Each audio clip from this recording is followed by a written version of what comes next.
Sudipta, AV নিউজে আপনাদের সকলকে স্বাগত। প্রথমেই চোখ রাখবো নিউজ হেডলাইন্সে।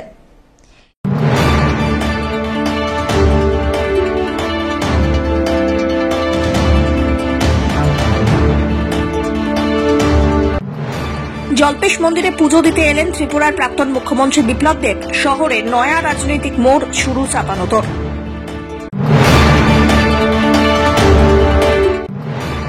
বিপদে পড়লে রাজবংশী কার্ড, রাজগঞ্জের বিডিওর সম্প্রদায়কে টেনে এনে ঢাল করার কৌশল, কটাক্ষ সাংসদদের।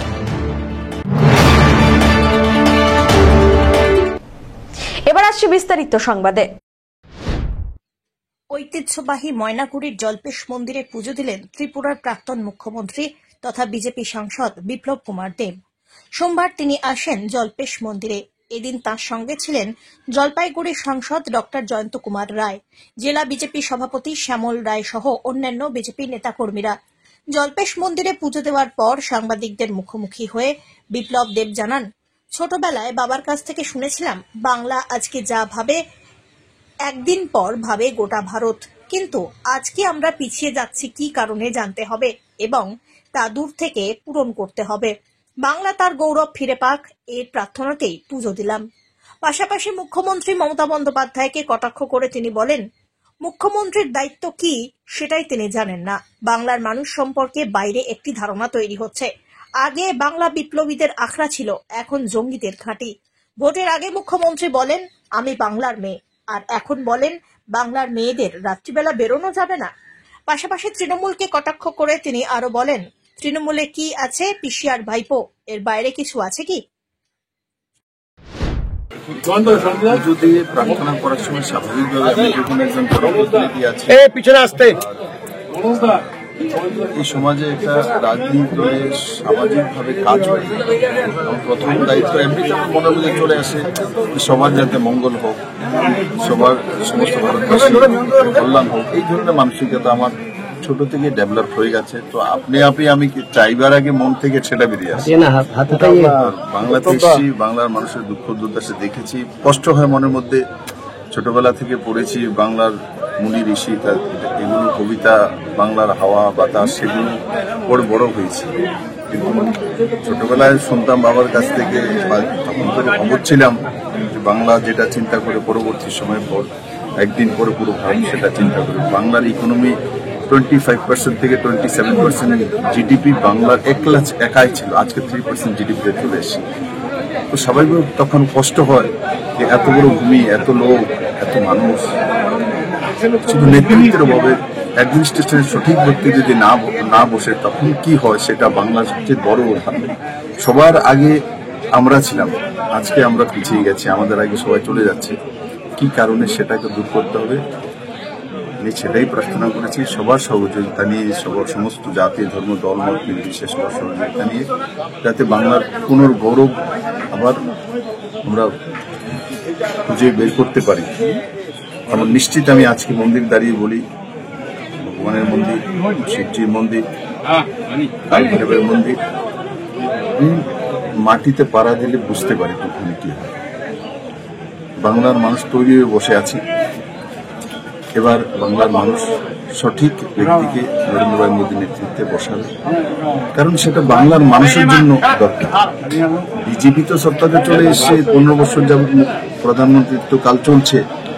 তো আমাদের কি হবে, আমাদের রাজ্যের কি অবস্থা? এত কিছু থাকার ধন দৌলত, মিনারেলস থেকে নিয়ে মানুষের যোগ্যতা সবকিছু আছে, কালচার আছে, যোগ্যতা আছে, ভূমি আছে, পাহাড় আছে, সবকিছু আছে বাংলার কাছে, কিন্তু নেই একটা সুদক্ষ একটা অ্যাডমিনিস্ট্রেটর নেই। আমার দুঃখ হয় এমন একজন মুখ্যমন্ত্রী যিনি, ওনার দায়িত্ব কি সেটাই উনি বোঝেন না। আরজি করে যখন বাংলার কোন মেয়েকে রেপ করে মেরে দেওয়া হয়, তখন উনি নিজেই রাস্তায় নেমে আন্দোলন করছেন। উনি অ্যাকশন নেওয়ার পালাও না, উনি রাস্তায় নেমে আন্দোলন করছেন। কাকে বোকা বানাচ্ছেন, কি করছেন, কেন করছেন? এখন উনি অ্যাজ এ মুখ্যমন্ত্রী ওনার দায়িত্ব ভুলে গেছেন। এখন উনি এসআইআর নিয়ে ব্যস্ত আছেন। এসআইআর মুখ্যমন্ত্রীর দায়িত্ব না, নির্বাচন কমিশনের দায়িত্ব। এখানে সিইও আছে, চিফ ইলেকট্রাল অফিসার স্টেটে হয়, আর মুখ্য নির্বাচন কমিশন আর নির্বাচনী ব্যবস্থা আছে, ওদের দায়িত্ব। তাদের আপনাদের কোনো সাজেশন থাকলে সেটা আপনি বলুন। তো উনি এখন নির্বাচন কমিশন হয়ে গেছেন, উনি তাই করবেন কিভাবে নির্বাচন হবে কিভাবে না হবে। তো মানুষ বুঝতে পারছে না তাতে কি বাংলার মানুষের সম্বন্ধে বাইরে একটা অবধারণা হচ্ছে। যেমন একসময় খেয়াল করবেন লালু প্রসাদ যখন সত্তাতে ছিল, বিহারের মানুষকে মানুষ অবহেলা করতো, ও বিহার থেকে এসে ও জঙ্গল রাজ। তো বিহারের যে কোনো লোক আমি দীর্ঘ সময় বিহারের যে কোনো লোক যে কোনো প্রান্তে গেল, ও ওখানে জঙ্গল রাজ, মানে যাকে ভালো খারাপ সবাইকে বলে দিত। আজকে বাংলার এই অবস্থা করে রেখেছে, বাংলা মানে ও রেপ।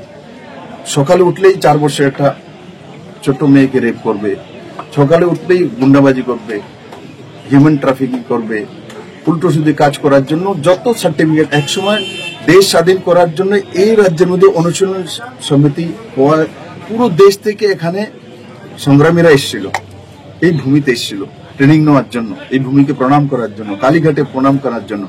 আর আজকে ভারতবর্ষের যতগুলো টেরোরিস্ট সংস্থা আছে সবগুলো সবচাইতে মানে সুখকর কোন ব্যবস্থা যদি কোন রাজ্য হয়ে থাকে এই রাজ্যের মধ্যে করে বসে থাকে। এই রাজ্য তো তার জন্য তৈরি হয়নি, রবীন্দ্রনাথ তো তার জন্য গীতাঞ্জলি লেখেননি, তার জন্য তো শ্যামপ্রসাদ মুখার্জি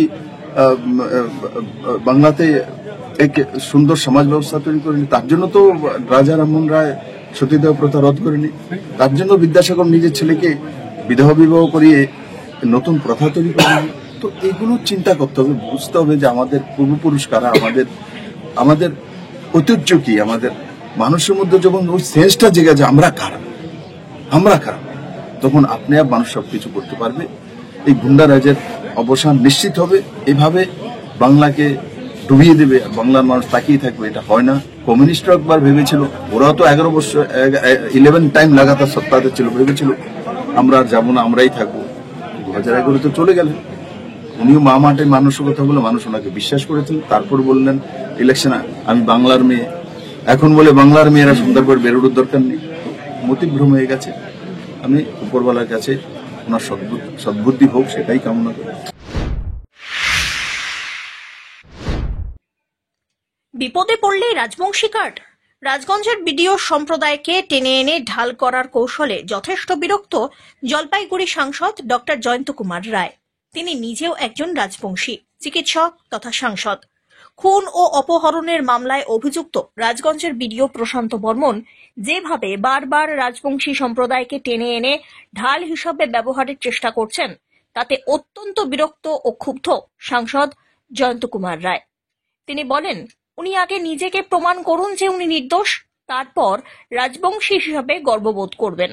এরপরে দোষী প্রমাণিত হলে যেন রাজবংশী পরিচয় না দেন, কারণ চোরের কোনো জাতি হয় না, চোরের ধর্ম নেই। আমি দেখলাম আজকে ভিডিও রাজবংশী কার্ড খেলার চেষ্টা করছে। আপনি তো একজন রাজবংশী সাংসদ, তা আপনার কি কখনো মনে হয়েছে যে কোনো অভিযোগ উঠলে আগেই রাজবংশী বিষয়টাকে সামনে রাখতে হবে? আপনি কি মনে করেন? উনি বলছেন দাবাংই থাকবে এবং উনি রাজবংশী বলেই উনার বিরুদ্ধে একটা চক্রান্ত চলছে, আপনি কি বলবেন? উনি নিয়ে প্রমাণিত করুন যে নির্দোষ, তাহলে আমি রাজবংশী হিসাবে আমি গর্ববোধ করব। আর চক্রান্তর যে ব্যাপারটা বলছে ওটা কি আপনি মানে বারবার বলছি, অনেকবার তো ওনার যে উনি নিজেকে নির্দোষ প্রমাণিত করুন, না হলে যেন যদি দোষী প্রমাণিত হয় তখন যেন রাজবংশী পরিচয়টা না দেয়, কারণ চোরের কোনো জাত হয় না। চোরের তাহলে কি রাজবংশী যে কথাটা বলছে বারংবার করে, এটা কি রাজবংশীদের জন্য একটা মানে হিতে বিপরীত হচ্ছে? যদি খারাপ মানুষ হয় সেটা সে রাজবংশীরও কলঙ্ক। আর এখনো তো কোনো পুলিশ কোনো অ্যাকশন নিচ্ছে না, অভিযোগ আছে এত। পশ্চিমবঙ্গের পুলিশ আপনারা সবাই ভালো করে জানেন তারা কি করে এবং তাদের কি ক্ষমতা আমরা দেখে নিয়েছি। তারা টেবিলের তলায় লুকোয়, তাদের লোকের সামনে চড় মারে, দাঁড়িয়ে থেকে অ্যাডিশনাল এসপি যতদূর আমার মনে পড়ছে দাঁড়িয়ে টিএমসি নেতারা বলে, এবং আমার সামনে একদিন আমাকে যেদিন আক্রমণ করেছে সেদিন শুনেছিলাম পুলিশের সামনেই বলেছিল, বলে আমাদের পকেটে থাকে পুলিশ, সেই কথাটা আমার সামনে বলেছে। যদি খারাপ মানুষ হন তিনি রাজবংশী এবং সমাজের কলঙ্ক। এ বিষয়ে জলপাইগুড়ির প্রাক্তন সাংসদ তথা পঞ্চানন বর্মা স্মারক সমিতির জলপাইগুড়ি জেলার সভাপতি বিজয় চন্দ্র বর্মন বলেন, রাজবংশী বললেই হবে না, কাজে কর্মেও তা প্রমাণ করতে হবে, নিজেকে স্বচ্ছ রাখতে হবে। দোষ করলে অবশ্যই তিনি শাস্তি পাবেন। ব্যাপারটা আমিও পেপারে দেখছি যে প্রশান্ত বর্মন রাজগঞ্জের ভিডিও, তার নানা রকম মানে কাজকর্মের বা কিছু অসামাজিক কাজের সঙ্গে যুক্ত হয়ে পড়েছে বলে আমি দেখেছি আর কি।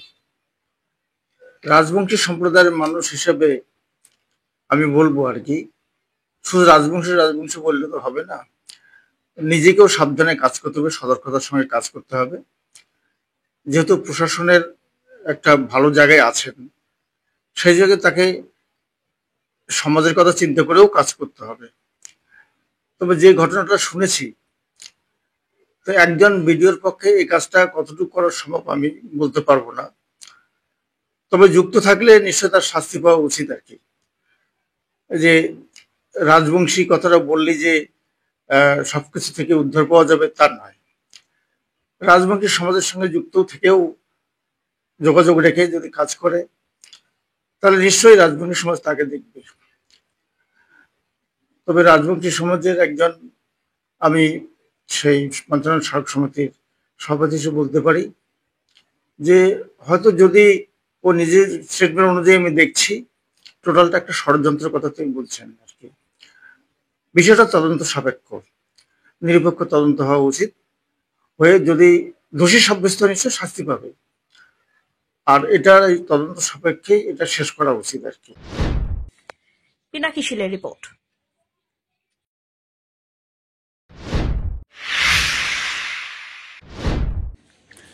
বন্যা দুর্গতদের হাতে চেক তুলে দেওয়া হলো। সোমবার বিকেলে জলপাইগুড়ি জেলা পরিষদ হল থেকে এই চেক বিতরণ করা হয়। শিলিগুড়ির উত্তরকন্যা থেকে মুখ্যমন্ত্রী মমতা বন্দ্যোপাধ্যায় ভার্চুয়ালি এই চেক বিতরণে অংশ নেন। জানা গিয়েছে, বন্যায় 2528টি বাড়ি পুরোপুরিভাবে ক্ষতিগ্রস্ত এবং 1643টি বাড়ি অল্প বিস্তর ক্ষতিগ্রস্ত হয়েছে। যাদের বাড়ি পুরোপুরি ক্ষতিগ্রস্ত তাদের 1,20,000 টাকা, আর যাদের অল্প বিস্তর ক্ষতিগ্রস্ত তাদের 70,000 টাকা করে চেক দেওয়া হয়েছে। এছাড়াও যে সমস্ত কৃষকদের জমিতে পলি পড়েছে তাদেরকেও আর্থিকভাবে সহায়তা করা হয়েছে। একই সঙ্গে জেলার 8টি চা বাগানে ক্রেস্ট হাউস এবং 7টি স্বাস্থ্যকেন্দ্রে পথ চলা এদিন থেকে শুরু হলো। এই উপলক্ষে এদিন জলপাইগুড়ি জেলা পরিষদ হলে উপস্থিত ছিলেন জেলা শাসক শ্যামা পারভিন, জেলা পুলিশ সুপার খন্ডেবাহালে উমেশ গণপত, জেলা পরিষদের সভাধিপতি উত্তরা বর্মন, শিলিগুড়ি জলপাইগুড়ি উন্নয়ন পর্ষদের চেয়ারম্যান দিলীপ দুগ্গার, রাজগঞ্জের বিধায়ক খগেশ্বর রায়, ধূপগুড়ির বিধায়ক অধ্যাপক নির্মল চন্দ্র রায়, এছাড়াও অন্যান্য জনপ্রতিনিধি, জেলা ও ব্লক স্তরের প্রশাসনিক আধিকারিকরা।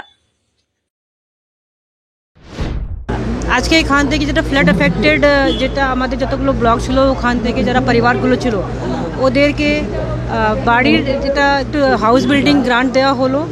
আমাদের জেলায় 2528 যেটা পাকা বাড়ি, যেটা ড্যামেজফুল বাড়ি ড্যামেজ হলো ওটা ছিল, আর সিভিয়ারলি ড্যামেজ ছিল ওটা ছিল অ্যারাউন্ড 1643। তো যারা পাকা বাড়ি ছিল ওরা 1,20,000, যারা সিভিয়ারলি ড্যামেজ ওদেরকে 70,000 টাকা আজ থেকে এখান থেকে মাননীয় সিএম ম্যাডাম ওখান থেকে লঞ্চ করেছেন, আমরা এখান থেকে সবাইকে দেওয়া হলো। এছাড়া যেটা অনেক কৃষকের জমিগুলো যেখানে একটু পলি বসে গেছিলো ওটা একটু ডেব্রি ও পলি ক্লিয়ার করার জন্য প্রত্যেক ফার্মারকে টাকা দেওয়া হয়েছে। তো আমাদের এরকম 355 ফার্মার্স ছিল, তাদেরকে 17,10,000 টাকা দেওয়া হলো এখান থেকে। পার ফার্মার 4,800 মতন চলো এসেছে। এছাড়া এখান থেকে আমরা সবজি যেটা কিট হয় ওটা দেওয়া হলো, ওটা 1128 কিট আজকে দেওয়া হলো, এখান থেকে অ্যানাউন্স করা হলো, ব্লক লেভেল থেকে দেওয়া হচ্ছে। 18,000 আমাদের যেটা কৃষি এগ্রিকালচার ডিপার্টমেন্টে যেখানে ভুট্টা এইসব জিনিস শস্য এরকম আছে, তো 18,000 কিট এখান থেকে দেওয়া হলো। এছাড়া পাট্টা আছে, আমাদের পাট্টা দেওয়া হলো 1467 পাট্টা দেওয়া হলো, যার মধ্যে এগ্রি পাট্টাও আছে, হোমস্টেড পাট্টাও আছে, প্লাস আমাদের টি গার্ডেন পাট্টাও আছে। এছাড়া আমাদের জেলায় 8খানা ক্রাশ আর 7খানা যেটা হেলথ সেন্টার আছে, আজ থেকে ওখানে পরিষেবা সূচনা এখানে আমাদের অনার্স মিনিমাম করেছেন। কটা গাড়ি পাচ্ছি স্কুলের? গাড়ি আমরা 6খানা বাস আমরা শুনলাম কি এটা আসবে, তো রাস্তায় আছে, এখন পৌঁছবে আমাদের জেলায়। ধীমান রায়ের রিপোর্ট।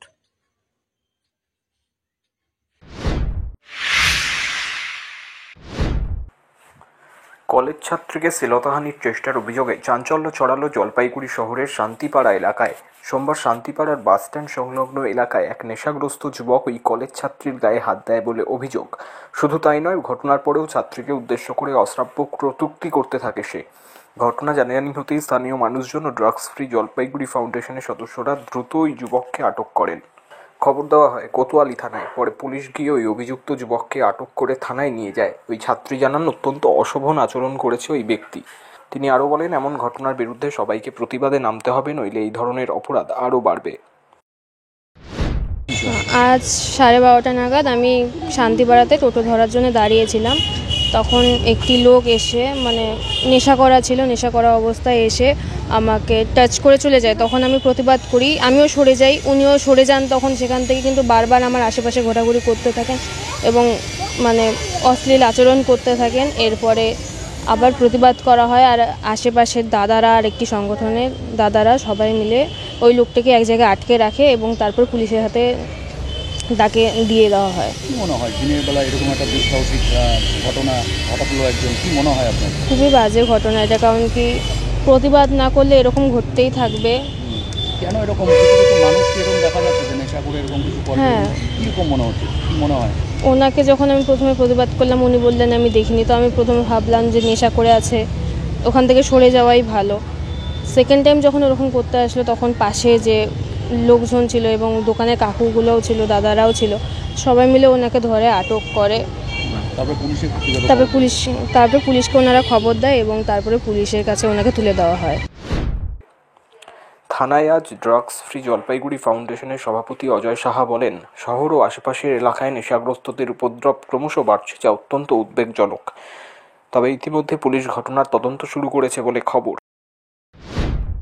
দেখুন, আমি প্রথমেই বলি যে জলপাইগুড়ি শহর এবং শহরের পার্শ্ববর্তী গ্রামগুলোতে প্রচুর পরিমাণে নেশার আসর বসছে এবং কিছু যুবক ছাত্ররা নেশায় আসক্ত হচ্ছে, যেটা জলপাইগুড়ির জন্য একটা আশঙ্কার মেঘ।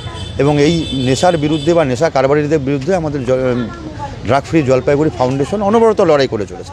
আজকের যে ঘটনা, একটা কলেজ ছাত্রী যে কিনা কলেজ যাওয়ার জন্য শান্তিপাড়া বাসস্ট্যান্ডে যখন দাঁড়িয়েছিল, সেই সময় এক নেশাগ্রস্ত যুবক তার শরীরে হাত দেয় এবং মেয়েটি সাহস দেখিয়ে যখন প্রতিবাদ করে, সাময়িকভাবে সেই লোকটি সরে গেলে পরে পরবর্তীতে তার আশেপাশে এসে তাকে বিভিন্ন রকম অশ্লীল অঙ্গভঙ্গি এবং কটূক্তি করতে থাকে। এবং এই ঘটনা দেখে যখন মেয়েটি চিৎকার করে, স্থানীয় আশেপাশের যুবকরা এবং আমাদের সংগঠনের সঙ্গে যুক্ত যারা ওখানে ট্যাক্সি চালক আছে এবং স্থানীয় পঞ্চায়েত আছে আমাদের বিশ্বজিৎ, তারা সব আমাদের সংগঠনের ছেলেরা এগিয়ে এসে মেয়েটিকে উদ্ধার করে এবং নিরাপদ দূরত্বে সরিয়ে রেখে যে অভিযুক্ত যুবককে আটক করে। এবং আটক করার পরে তারা পুলিশ, আমিও সেই স্থানে যাই এবং ঘটনাটি দেখে সত্যি আতঙ্কিত। তার কারণ এগুলি সবই যারা করছে তারা নেশায় আসক্ত হয়ে করছে এবং তারা এই যে আমাদের বোনরা আছে, ছোটো ছোটো বোনরা, মা বোনেরা আছে জলপাইগুড়ির রাস্তায়, আমার মনে হয় যদি এখন এটার বিরুদ্ধে গর্জে না ওঠা যায় বা প্রতিবাদ না করা যায়, তাহলে আগামী দিনে আরও ভয়ঙ্কর পরিস্থিতি হবে। এবং আমার অনুরোধ প্রশাসনের কাছে, যারা এই নেশার কারবার বা নেশার সঙ্গে যুক্ত আছে তাদের বিরুদ্ধে একটা কঠোর পদক্ষেপ গ্রহণের আমি দাবি জানাচ্ছি, বারংবার দাবি জানিয়ে আসছি। তার কারণ এই জিনিসগুলোতে জলপাইগুড়ির ছাত্র যুব সমাজ সত্যি ধ্বংসের মুখে যাচ্ছে এবং জলপাইগুড়ির পরিবেশ একদিকে যেরকম নষ্ট হচ্ছে, আজকে জলপাইগুড়ির শহরের ভর দুপুরে যেই ঘটনা, সেটা সত্যি জলপাইগুড়ির জন্য খুবই আশঙ্কার এবং আতঙ্কের বিষয়। এবং যেই মেয়েটির সঙ্গে ঘটেছে সেই মেয়েটিকে আমি সাহস জুগিয়েছি এবং তাকে বলেছি যে আমরা তাদের সঙ্গে আছি এবং তাদের পাশে আছি। সে যেভাবে প্রতিবাদে এগিয়েছে সত্যি সেটা প্রশংসনীয়। তার কারণ অনেকেই ঘটনা অনেকের সঙ্গে ঘটে গেলে পরেও কেউ লোকলজ্জার ভয়ে বা আতঙ্কে প্রকাশ্যে আনতে চায় না বা প্রকাশ্যে আসতে চায় না। এই মেয়েটির এগিয়ে আসাটা আমি সত্যি তাকে আন্তরিকভাবে আমার সংগঠনের পক্ষ থেকে ধন্যবাদ জানাই। ধীমান রায়ের রিপোর্ট।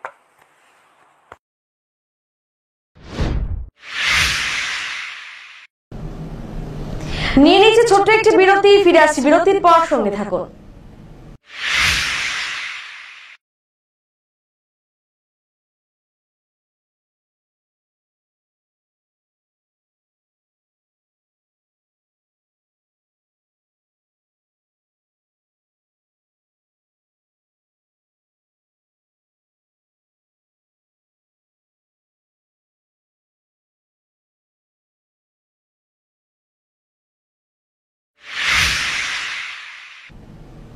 ফিরে এলাম বিরতির পর। এসআইআর নিয়ে অযথা দুশ্চিন্তা করার কোনো কারণ নেই, জানালেন জলপাইগুড়ি সদর ব্লক সমষ্টি উন্নয়ন আধিকারিক মিহির কর্মকার। এবার সাধারণ মানুষের সুবিধার্থে সদর ব্লক সমষ্টি উন্নয়ন আধিকারিকের দপ্তরে খোলা হয়েছে এসআইআর সহায়তা কেন্দ্র। প্রতিদিন সকাল 10টা থেকে সন্ধে 6টা পর্যন্ত খোলা থাকছে এই কেন্দ্র। এসআইআর সংক্রান্ত যাবতীয় প্রশ্নের উত্তর এবং প্রয়োজনীয় সহায়তা এখান থেকেই পাবেন সাধারণ মানুষ। যাদের 2002 সালের ভোটার তালিকায় নিজেদের নাম খুঁজে পেতে অসুবিধা হচ্ছে বা বর্তমান ভোটার তালিকায় কোনো সমস্যা আছে বলে মনে হচ্ছে, তারাও এই কেন্দ্র থেকে প্রয়োজনীয় সাহায্য নিতে পারবেন। এ বিষয়ে বিডিও মিহির কর্মকার বলেন, আতঙ্কিত হওয়ার কোনো কারণ নেই। তবে এই পদক্ষেপে সাধারণ ভোটারদের মধ্যে স্বস্তি ফিরবে বলেই মনে করা হচ্ছে। না, এটা একদম সম্পূর্ণরূপে এসআইআর সংক্রান্ত। যদি মানুষের কিছু প্রশ্ন থেকে থাকে, তার আগের লিস্টে 2002-এর লিস্টে যদি নাম খুঁজে পেতে সমস্যা হয়, বর্তমান লিস্টে যদি কোনো সমস্যা থাকে, এসআইআর সংক্রান্ত যদি কোনো প্রশ্ন থাকে, কোনো কাগজপত্রের ডিমান্ড থাকে, আমরা এখান থেকে করে দেবো। আপনার দপ্তর ছাড়া অন্য কোনো জায়গায় গ্রাম পঞ্চায়েত? না, আমরা গ্রাম পঞ্চায়েতে খুলিনি, আমরা শুধুমাত্র বিডিও অফিসেই খুলেছি। কারণ এটা যেহেতু বিডিও অফিসের নিয়ন্ত্রণাধীন একদম সম্পূর্ণরূপে ইলেকশন কমিশনের গাইডলাইন অনুযায়ী, সেই জন্য আমরা বিডিও অফিসেই শুধু খুলেছি। কখন থেকে শুরু হচ্ছে স্যার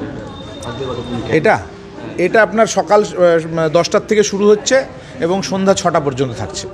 স্যার, অনেক সময় দেখা যায় যে কিছু ভুল ভ্রান্তি প্রচার বা এরকম বিষয়গুলো উঠে আসছে, লোক আতঙ্কিত হচ্ছে, তাদের সম্পর্কে কি বলবেন? এইগুলো দেখুন, এর জন্যই তো আমরা হেল্পলাইনটা খুলেছি, ঠিক আছে? বাকিটা সম্পূর্ণটা যেটা হচ্ছে সেটা ইলেকশন কমিশনের গাইডলাইনে হচ্ছে। ধীমান রায়ের রিপোর্ট।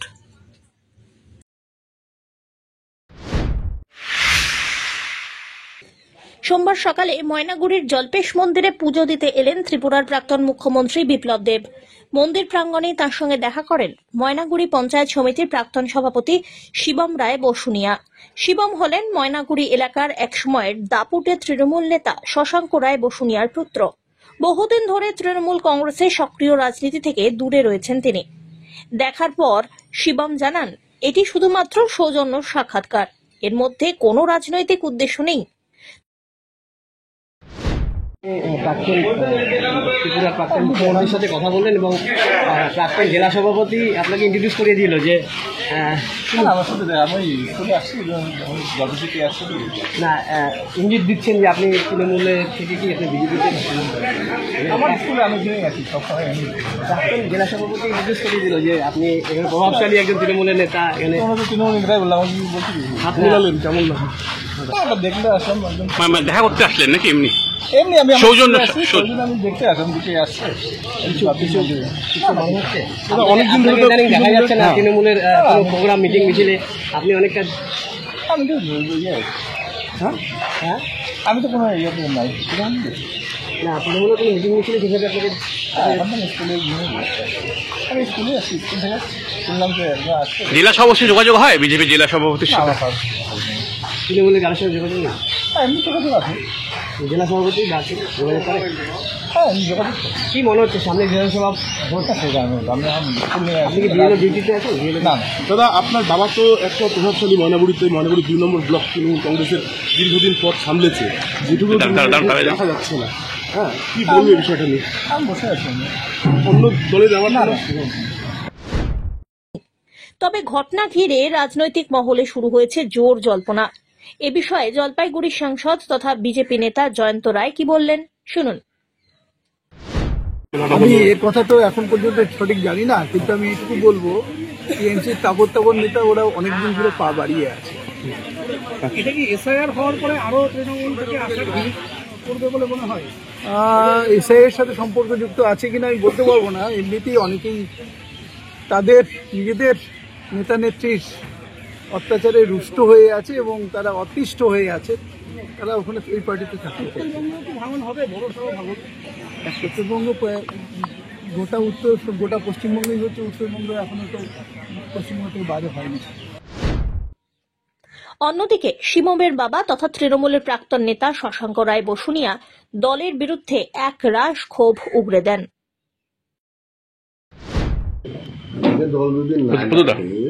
তাহলে আমি কি করবো? তোমাকে যদি আমি না রেখি, তুমি একবার। আর আমি তো একটা যাই হোক একটা ভালো পজিশনে ছিলাম, তো আমাকে কিন্তু কোনো পাত্তা নেবে। এখন যদি সব আজে বাজে লোক ইয়া করে আমাকে লাগবে না, আমার ইয়া কেন দেবো? আজকে আপনার ছেলে ত্রিপুরার প্রাক্তন মুখ্যমন্ত্রীর সঙ্গে দেখা করলেন, একটা জল্পনা উস্কে গেছে যে বিজেপিতে জয়েন করতে চলেছেন। শুনে না, ওটা আমি জানি না কেন গেছে। আমি তো বাড়িতেই বসেছি, আমাকে তো ছেলেও বলেনি, কেউ বলেনি। আর হয়তো আসছে, মুখ্যমন্ত্রী দেখতে গেছে। আপনার কি কোনো বিজেপিতে যোগ দেওয়ার? না, এখনো পর্যন্ত কোনো সিদ্ধান্ত আমি নেই। প্রস্তাব তো আসতেছে? প্রস্তাব আসেনি এখনো, কোনো প্রস্তাব আসলে তখন চিন্তা করবো, যখন আসবে তখন চিন্তা করবো। 5 বছর ধরে যে বসা, তো দলের জন্য তো একটা সময় প্রথম সারিতে দেখা গেছে, মান অভিমান নেই কোনো?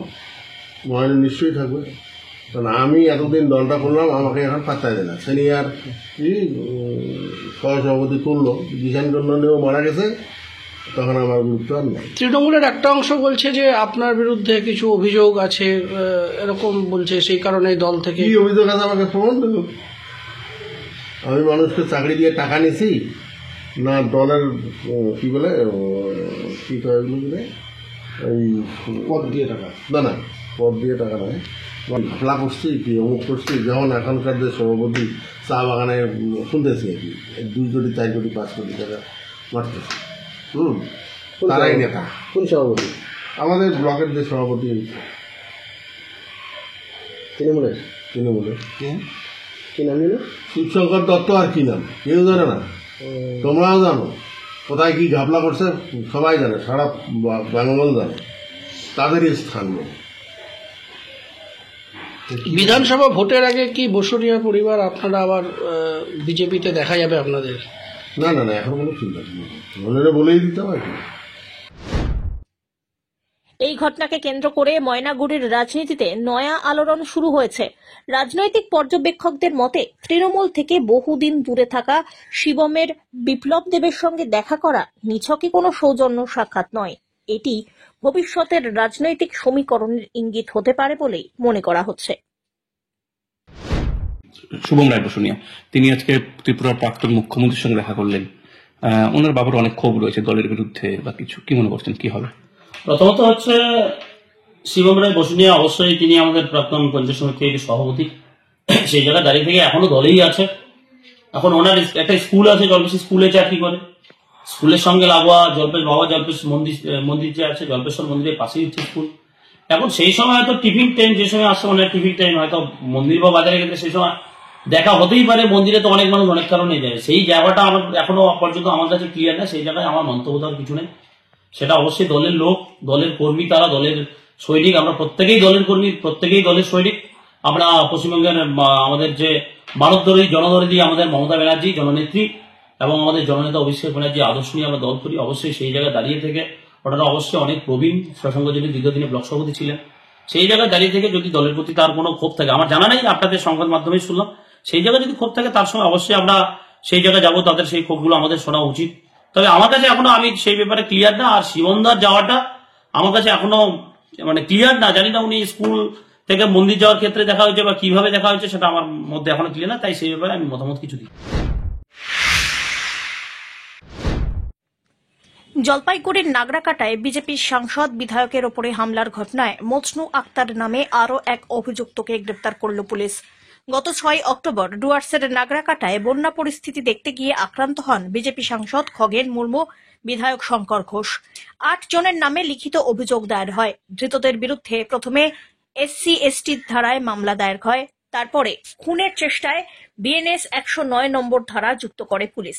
জানা গিয়েছে, ঘটনার পর কোচবিহারের হলদিবাড়ি ব্লকের উত্তর বড় হলদিবাড়ি গ্রাম পঞ্চায়েত এলাকায় বগরি বাড়ি নামে মামার বাড়িতে এসে লুকিয়েছিল নাগরাকাটার খয়ের বাড়ি গ্রামের বাসিন্দা মজনু। খবর পেয়ে রবিবার রাত্রে জলপাইগুড়ির মানিকগঞ্জ ফাঁড়ি এবং হলদিবাড়ি থানার পুলিশ যৌথভাবে হানা দিয়ে মজনুকে গ্রেপ্তার করে। ধৃতকে এদিন জলপাইগুড়ি আদালতে হাজির করা হয়। পিনাকি শীলের রিপোর্ট।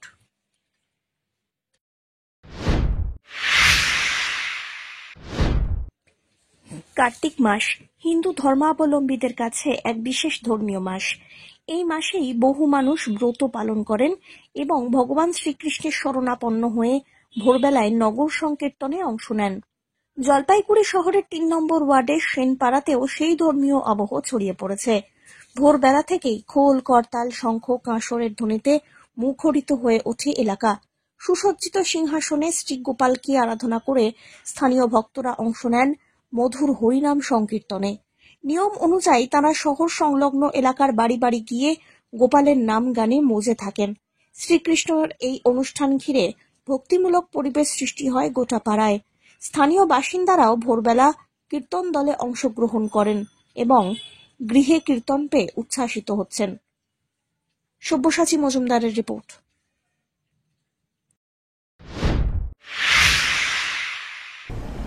শেষ করবার আগে নিউজ হেডলাইন্স আরো একবার।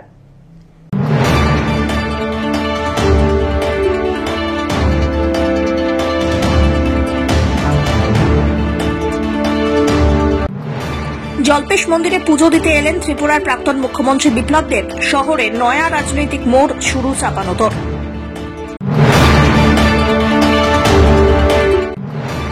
বিপদে পড়লে রাজবংশী কার্ড, রাজগঞ্জের বিডিওর সম্প্রদায়কে টেনে এনে ঢাল করার কৌশল, কটাক্ষ সাংসদদের।